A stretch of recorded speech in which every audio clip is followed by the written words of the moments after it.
Hi, I'm Zibby Owens, the creator and host of the award-winning podcast that you're listening to right now. Thank you so much, called Moms Don't Have Time to Read Books.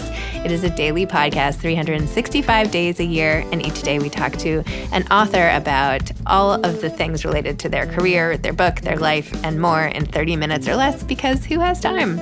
I am now an author myself, although I wasn't when I started this podcast, and you can get my new memoir, Bookends, a memoir of love, loss, and literature, wherever books are sold starting July 1st, and my children's book, Princess Charming. You can learn more about me at zibbyowens.com, but really you're here to learn more about the authors, and that is what we're going to do. Also, be sure to check out all the other podcasts in the Zcast Podcast Network. You can learn more at zcastnetwork.com and definitely check out those shows as well. Sarah Polley is the author of Run Towards the Danger, Confrontations with a Body of Memory. I am re-releasing this episode in celebration of the fact that Sarah was just nominated for Best Adapted Screenplay and Best Picture by the Academy Awards for her film Women Talking. So exciting. I'm so happy for her. And in honor of that, we're re-releasing this episode, which we rarely do, but we're doing it. So now you can listen and feel like you know her when you watch the awards. Sarah Polley is an Academy Award-nominated screenwriter, director, and actor.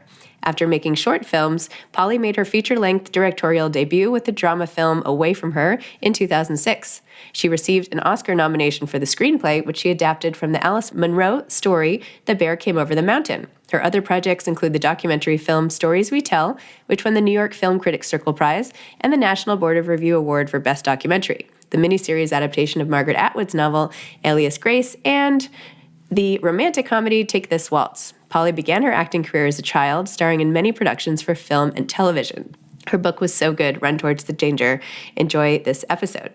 Welcome, Sarah. Thank you so much for coming on Moms Don't Have Time to Read Books to discuss Run Towards the Danger, Confrontations with a Body of Memory. Thank you for having me. I love your podcast. Thank you. I appreciate that. Wow, your book. So good, so literary, so beautifully written, so much to discuss, everything from your Alice in Wonderland themed sort of stage fright moment at the beginning, all the way to having your own children at the end, your family, like there was child acting, your Me Too moment, so to speak, and like the whole, like the way you dug into everything so deeply, and like I feel like it's like you were doing like a cat's cradle, like you were like peeling back and like into every little detail of everything. It was really, really well done. Thank you. I love that image. That's what it felt like. It felt like a really complicated game with string that I could easily get tangled up in. It's a good metaphor. Yes. Oh, good. Thank you. Okay.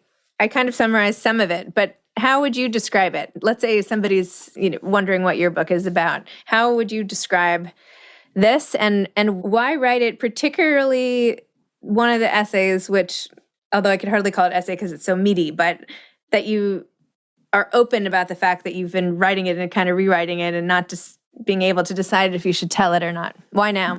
I mean, if I was to describe the book to someone, I would say it's a collection of 6 personal essays that are all through the lens of, or a meditation on, memory and how memories filter through us, and the relationship between our past and our present selves, and the way that pivotal moments, traumatic moments, momentous moments in our lives from the past can kind of find these echoes in our present life.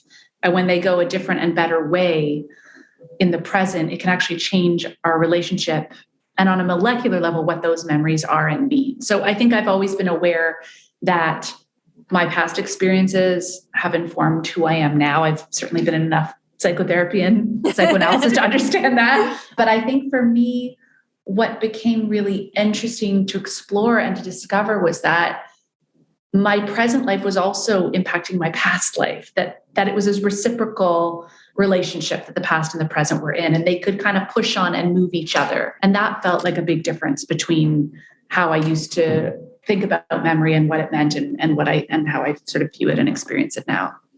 Interesting. And then, of course, in one of the final scenes, you have a fire extinguisher fall on your head, and your whole relationship with the brain, like the organ of memory itself, becomes physically sort of impaired. And then you have this awakening at the end, and now we have the book. It comes full circle. Yeah, I mean, I think that the whole process of diving in and deciding this would be a book really came out of that experience. I had a serious concussion for 3.5 years. There were times in there where I was functioning better than others, but I wasn't myself really for 3.5 years in terms of my ability to process things and function. And I ended up finally recovering completely from the concussion through this amazing program at the University of Pittsburgh Medical Center, where the treatment was basically not the opposite of everything I'd been told before, but certainly the opposite of a lot of what I'd been told, and very different in tone from what I'd experienced in terms of various treatments I'd been through before, which was I had to, for the specific kind of concussion I had, which I don't want to give this as, a prescription for everyone because I think he treats everybody differently.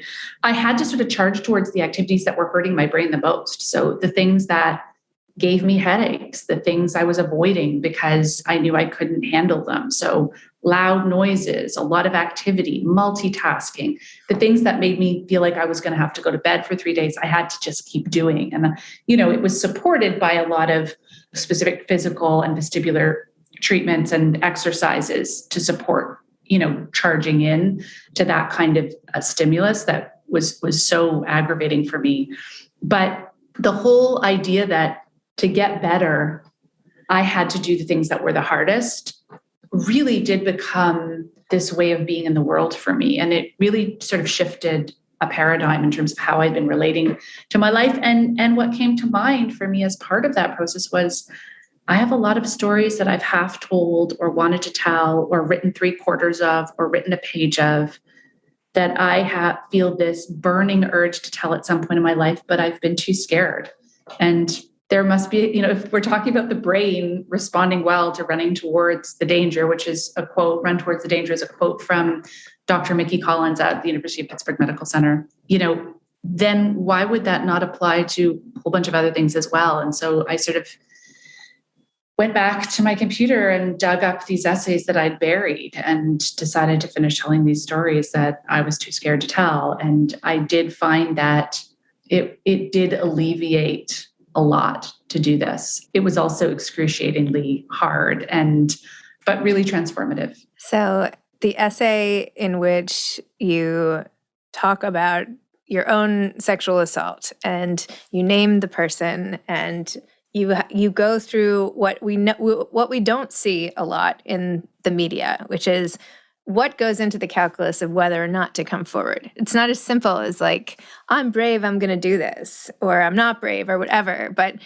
in your case, you got all this different advice, which as a new mom and a woman, you have to weigh, right, your personal life versus what are you sacrificing? And the most powerful one was the advice you got that, it can make you almost want to take your own life at the end of it. And then you run into someone at the end who you were like, well, this is the advice I was given and why I didn't do it. And she was like, I wish I had been given that advice because I did come forward. And I don't know, this is such I don't want to monopolize the conversation with this because I bet this is going to draw a lot of attention. And I don't know if you feel like talking about it or not, but I found it incredibly sort of intellectually interesting, the way you had to make that decision and all the inputs you got from all the lawyers and, everybody, how you went through the process, but also then how your body had to sort of metabolize all of that and then move forward in the world, especially with the outcome of what ended up happening in the case. So I don't know. Respond. Yeah. I mean, for me, I felt like what I could contribute at this late date, having not come forward at the time to support those women, which obviously was a very, very complicated decision to make, and one in which I was quite rigorous about. I consulted many, many lawyers. I talked to everyone I knew. I had a newborn baby. I had a 2-year-old. And based on what I was told about how this would go down, I did not believe that I could handle it. So what I felt in writing this essay, I felt I could contribute was to shine a really harsh light and go into forensic detail about how and why women don't come forward in these cases. And I'm sure there are many women listening to this right now who have made a similar decision. I think there are thousands and thousands and thousands of women, far more women don't come forward than do come forward. And I think I wanted to give that a voice and to look at what that looks like, to weigh what kind of impact, that can have on a life to make that decision. And also, the way that people behave after an experience like this, the kind of interactions they might have with the person who is responsible for an experience like this can be really confusing to the outside eye. They've certainly been confusing to judges and juries. And I kind of wanted to say everything. I wanted to cross-examine myself and go, this is how we look on a stand. This is how we look when we speak and have all of the embarrassing parts thrown back at us. There's a lot of things that are really hard for people to process in terms of how people react after an experience like this. So I kind of just wanted to talk about what it means to stay silent, why someone might choose to do that, how it feels to have done that. And it's, this was the one I least wanted to put out into the world, but it's felt like a burning ethical obligation for many, many years. And one that, it'll be a complicated experience having it out in the world, considering that I, have kept it for many, many years. And I've considered publishing this for many, many years, at many different junctures. So here it is, I guess. So here it is. Yeah. It was interesting how you, as you were just saying, in your examination of your behavior in the aftermath, how you were like, you know what? No, didn't make sense. Like, I don't know why I responded that way. I don't know why I sent this email. I don't know why I joked this way. But so many people do that. And you can't predict necessarily the behavior. Like when you take the course of anyone's dialogue, right? It's if you take it apart, you'd be like, what? Why did she that? Right? But normally you don't have every piece of communication with another person under a microscope. But in this case, you have to. And sometimes you just want to deflect, right? And by deflecting, it makes it seem like maybe you don't care, but that's not the case. So, or people are trying to normalize things, or people are behaving out of fear, and that can come across as ingratiating or even flirty. Like, I think that we can kind of interpret things through a lens that doesn't really fully understand trauma and the tremendous impact it has on behavior, and behavior that, doesn't make sense unless you understand trauma. So, I spent years thinking about every single word of this essay and exactly how to phrase it and talk about it and what I wanted to say. So it is a hard one to talk about because I feel like one sentence could undo all of that. We won't even talk careful work, but I also don't want to avoid talking about it. So you know what? I have a lot of respect for you for putting it out there and knowing as you communicate there and now how much thought went into it. So hang in there. Thank you. Thank you. There really were so many things that happened to your body. Not just the physical choking in that chapter, but your spine and how you had to correct that in the horrific surgery. Oh my gosh, that sounded like really difficult to straighten out your back, and then your endometriosis and your placenta previa, and all you've had so much, and then the concussion too. Your body has gone through a lot. Like, I'm wondering now as I'm looking, is this supposed to be like the spine? Is that what the cover is? Yeah, it is. Yeah. Oh my gosh, that's so cool. Like you're running towards the danger and trying to get it all out. And even your subtitle, like maybe that's why you talk about it as a body of memory, right? Because you are, so this is not some really astute observation as I see it in the subtitle, but it is like all the things your personal body has gone through, and here they come in the written word. Like that must feel like this whole movement of your body keeps the score, and all of that is like, this is very of the moment. How do you feel does your body I don't know, talk to me about the relationship between your body and all of these traumas in many different ways and how you see it now.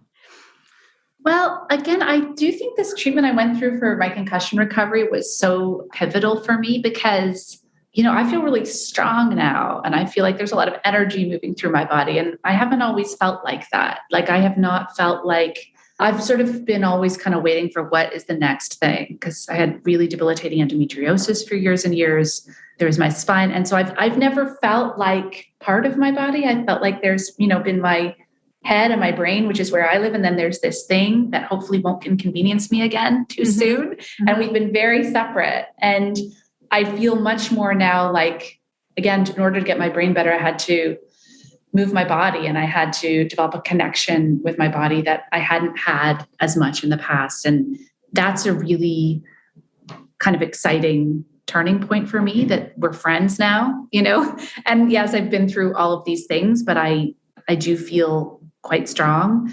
But I do think that, any amount of pain that you have in your life is an opening and an invitation to, and potentially a lesson in empathy. And I think physical pain, maybe even more so. Like I do tend to find the more empathetic people I meet are the ones who've been through the most. So it also feels like a bit of a gift. Like I've been softened by these things. I've been strengthened by them, but I've also been softened by them. And I think empathy is always a work in progress with all of us. But I do feel like the point of life is connection with other people. And I do think that the things that have happened to me have been portals to that. That's a beautiful way to say that. Strengthened and softened. That's cool. You also wrote about being a child actor and how many parents, you had some quote, let me see if I can find it, how they're so quick to say, oh no, but like my son wants to do that. And then they don't think about some of the ramifications of that. Oh my gosh, and your mother too. Oh wait, hold on, let me find it. You said, I've often been approached for advice by the parents of child actors as someone who came out of the experience successfully and therefore evidence that it may be a good direction for their own child. As soon as I begin to imply that the reason I came out of the experience without major addiction issues was sheer luck and privilege, and that waiting until adulthood might be advisable for any profession, or begin to recount some of the more damaging experiences I had as a child, I am met with combativeness, defensiveness, or a turning away. It has always given me a jolt to realize that most parents, of child actors really don't want to hear the truth from someone who has lived it. Only twice has this not been the case, out of dozens of conversations with parents. The exchange usually goes something like this: but he loves it so much, he wants to do it. To which I reply something like, yes, and lots of kids want to be firefighters or doctors too. But they must wait until they are no longer children to assume the pressures and obligations of adult work. It's something our society made up its mind about a long time ago. Children shouldn't work. Why this principle doesn't apply to an industry known for its exploitation and self-serving nature bewilders me. You're really killing me softly by reading that back to me right now, because I happen to have a child who's desperate to be a child actor. Oh, no. And last night I was like, how much longer can I withstand this pressure? Oh, no. But I was like, okay, good. Thank you for reminding me. I have a lot more empathy for, the parents of, child actors than I used to, because I know what the pressure now feels like. But last night I was given an ultimatum, which was basically, because we're resisting getting a dog as well. And Eve last night was like, you have a choice. We can get a dog, or I can be a child actor. You choose. I was like, which would you choose if you had to choose? Is it the dog or the child actor? I was like, I guess it's the dog. But yeah, I definitely feel, in all seriousness, that in general, this is not, a great position to put a child in, to give them the pressures and obligations of an adult professional life. And, now that I've had these conversations with my own kids so much, I've had to articulate it even more than I did in the book. And, they were so determined to visit me on set this summer while I was making a film. And the only way we could with COVID rules was if they were background performers. So they kind of got their wish, which is to say they were suddenly on a set. And it was interesting for me because I did have a bunch of kids in the background and a tiny part on this. And I put every molecule of my being into making this a good experience for them. And I think for the most part, they would probably say it was. I haven't reconnected with all the kids yet, but I tried to make it as much of like a summer camp as I could. But the truth is, I could not control every aspect of that environment, even as the filmmaker. And so was it perfect? No. And I think there probably were moments where they felt pressure. And that's someone who was, traumatized by the impact of being a child actor, putting all of their energy into it. And I still couldn't make it what it probably should have been if it was designed around the experience of kids. Mm-hmm. And I just don't think it's not an environment that's designed for kids. It's an adult professional environment that's designed either to make something creative or to make profit. And a kid's interests are never going to be the main interests in that environment. And so I don't know, I can't quite figure out why we would put kids in that position. And at its best, it's not great, I think. And at its worst, it's really, really harmful. And kids are exposed to all kinds of things that we would rather protect them from. And they're with adults all day long who have no training or maybe even particular interest in being around children. Mm-hmm. So it's just sort of a ticking time bomb, I think, before a kid has a really hard experience. And even just the pressure alone of 50 to 100 adults standing around, making sure you get something right. Otherwise you delay their workday. Again, that's at its best. Right. I mean, the experiences I had were extreme, but I think at its best, it's still an enormous load to put on a child. What was the movie this summer? Oh, I made a movie called Women Talking, which is an adaptation of Miriam Toews' novel. Awesome. And are you working on another movie now? I'm editing that one as we speak. Exciting. Wow. What do you like to read? Like, you're obviously a great writer, very articulate. You're so thoughtful. So I'm curious about your reading stack. Thank you. I think the book I've loved the most over the last 5 years, I came to it really late, was Gilead by Marilyn Robinson, which I've read more times than probably any other book. I love Middlemarch. I've been loving Deborah Levy's essays recently. I think they're amazing. Let me think. What else have I loved lately? I'm loving Matrix so much by Lauren Groff. Yep. She was on this podcast. Was she? I didn't get that episode. How did I miss that episode? When was that? I have to look. Oh my God. I'm excited.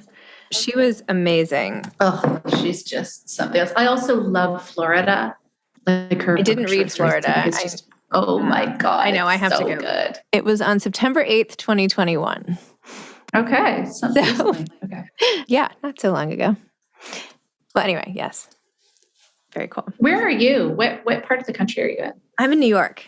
Okay, cool. Where are you? Are you still in Canada? I'm in Toronto. Yeah, I'm in Toronto. Awesome. My kids have said for some reason that's like the number one on the wish list. Well, after China and Japan, because I was like, well, that's kind of far. That's funny. They were like, okay, how about Canada? That's where we should go. Let's go to Canada. I'm like, okay, sure. Awesome. Why not? It's been a while. So anyway. Okay. So with this book, what could happen that you're going to be like, it was all worth it? Or has that already happened at that moment? I love hearing other people's stories. So I think that if people feel that it resonates with some of their stories and I get to hear theirs back, that for me is all I could ever ask for. It happened with one film I made with Stories We Tell, like my whole release of that. And usually I don't like the release of things. I like doing the things. I don't like dealing with other people's responses, even if they're positive. But I remember the release of that film was like one of the best experiences of my life because people would just come up to me and tell me their family histories. And it was amazing. So I would love that. But also I just think, I think some of the things that I write about in this book are really intimate and vulnerable and difficult to talk about. And so I think if it makes if any of the essays make anyone feel a little bit like it's easier to articulate words around some of their own experiences that might resonate, that would be a huge triumph, I think. And I just hope that it's of service in some way. That's so nice. Amazing. And by the way, I couldn't believe you were writing Little Women when this whole thing happened. Yeah. Greta Gerwig ended up writing. I can't believe it. It's like, oh my gosh. She did such a great job, though. I have no regrets around it. She did such a good job. My kids love that movie. Mine too. Yes. All right. Well, thank you. Thank you for this book. Thank you so much. I really, really enjoyed it. And yeah, it's really well done. I really appreciate it. Thank you for having me on. My pleasure. Good luck. Okay, you too. Bye. Bye-bye. Thanks for listening to this episode of Moms Don't Have Time to Read Books. Don't forget to follow me on Instagram at Zibby Owens and at Moms Don't Have Time to Read Books. Also sign up for my newsletter at zibbyowens.com and sign up for my virtual book club and meet lots of authors on Zoom every other week. Thanks so much to Steve and Ryan at Texture Sound for the sound editing. And thank you to Morning Moon Productions for providing this fantastic intro and outro music.